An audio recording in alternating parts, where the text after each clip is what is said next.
السلام عليكم ورحمة الله وبركاته. ازيكم يا اصحابي؟ عاملين ايه؟ يا رب تكونوا بخير. النهارده جايبه لكم فيديو المشكل، فيديو حلو قوي. اتمنى الفيديو يعجبكم. ما تنسوش تضغطوا لي اللايك وتشتركوا في القناة وتفعلوا الجرس عشان يوصل لكم كل الفيديوهات الجديدة.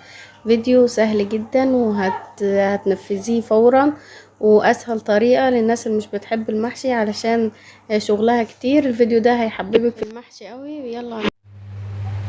السلام عليكم ورحمة الله وبركاته. ازيكم يا اصحابي؟ عاملين ايه؟ يا رب تكونوا بخير. النهارده جايبه لكم طريقة عمل المحشي المشكل، ان شاء الله يعجبكم. وما تنسوش تضغطوا اللايك وتشتركوا في القناة وتفعلوا الجرس علشان يوصل لكم كل فيديو جديد انا بنزله.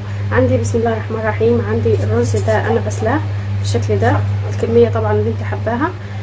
عندي الخضرة، هنزل بالخضرة برضو، ربطة كزبرة، ربطة شبت، وربطة بقدونس. هنزل بالملح،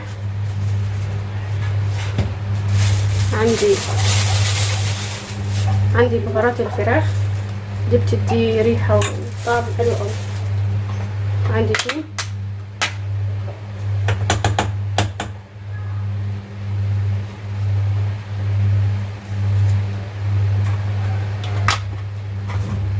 عندي الصلصه او الدمعه اللي انا عاملاها. طبعا البصله بشوحها وبعدين بحط الطماطم او الصلصه، بتبقى بالشكل ده اهي. بس كده وخلصت الخلطه معانا بتاعت المحشي. اسهل من كده مفيش. لو حابه تحطي دمعه كتير برضو مفيش مشكله. طبعا الملح قليل، عندك كزبره ناشفه، كمون برضو مفيش مشكله.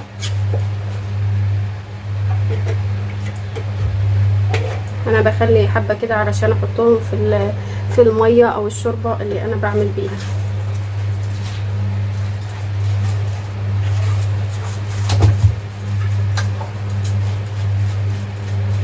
بس كده هنزلهم على النار كده ياخدوا حوالي دقيقتين.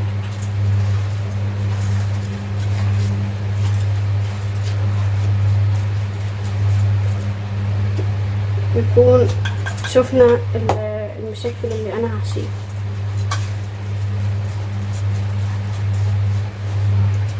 طبعا معلقه سمنه،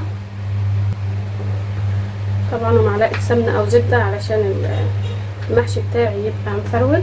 ده سمنه بلدي على زبده عشان يديني طعم حلو. بس كده هنزل بيهم على النار ياخدوا تشويحتين كده وهنزلهم.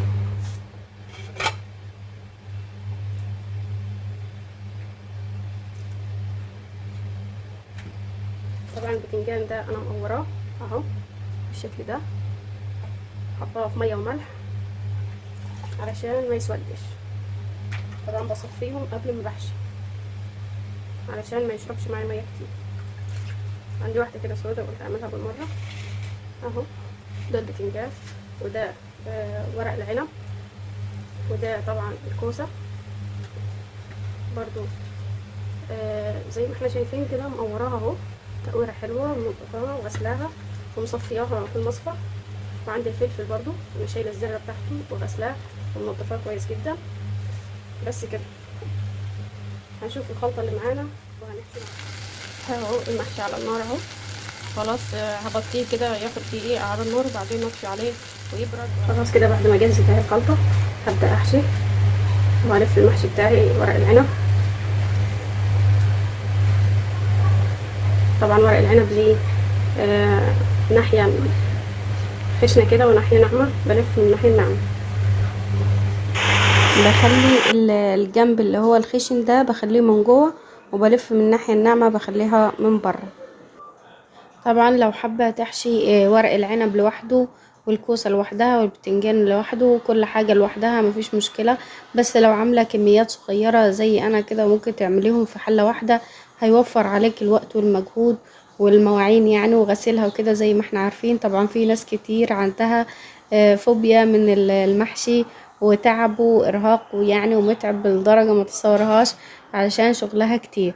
فالنهاردة الفيديو ده سهل لك كل حاجة. اهم حاجة يكون عندك الدمعة مثلا في التلاجة والثوم والخضار يكون جاهز، يكون عندك كل حاجة بتستسهلي الحاجة كده وبتنفذيها بأسهل طريقة وما بتاخديش وقت ولا مجهود. طبعا انا بجيب الحاجة زي كده يعني واحدة واحدة، وكل ما بنزل السوق بجيب ورق العنب مثلا وبغسله وبسلقه وبحطه في الفريزر. عندي التوم مثلا برضو بفرمه وبحطه في الفريزر.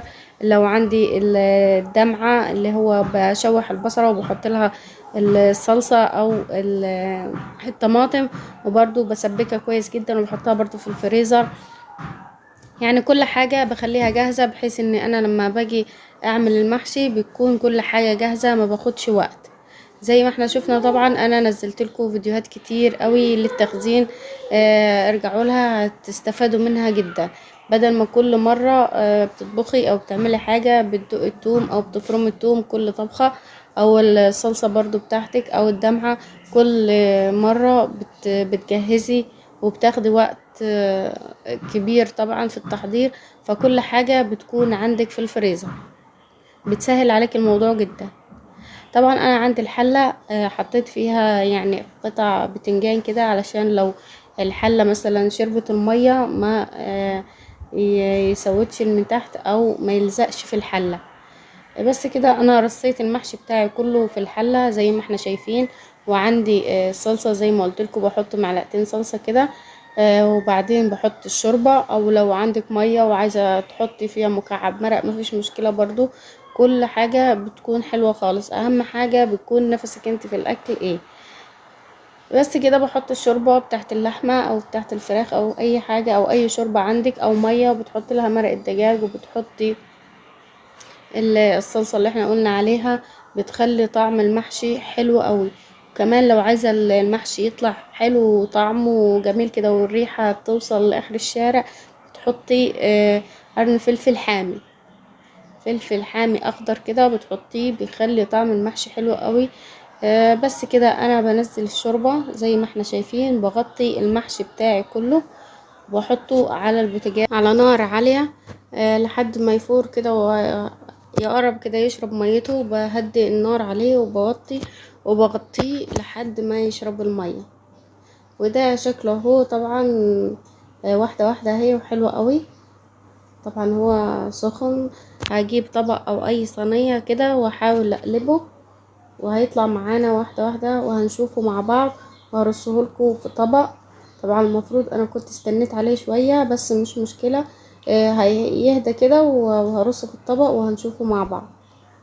بس كده والفيديو بتاعنا النهاردة خلص. اتمنى يكون عجبكم، اتمنى يكون استفدتوا منه. لو استفدتوا من الفيديو ما تنسوش تضغطوا لي اللايك وتشتركوا في القناة وتفعلوا الجرس علشان يوصلكوا كل فيديوهات جديدة. كانت معكم اسماء، والسلام عليكم ورحمة الله وبركاته.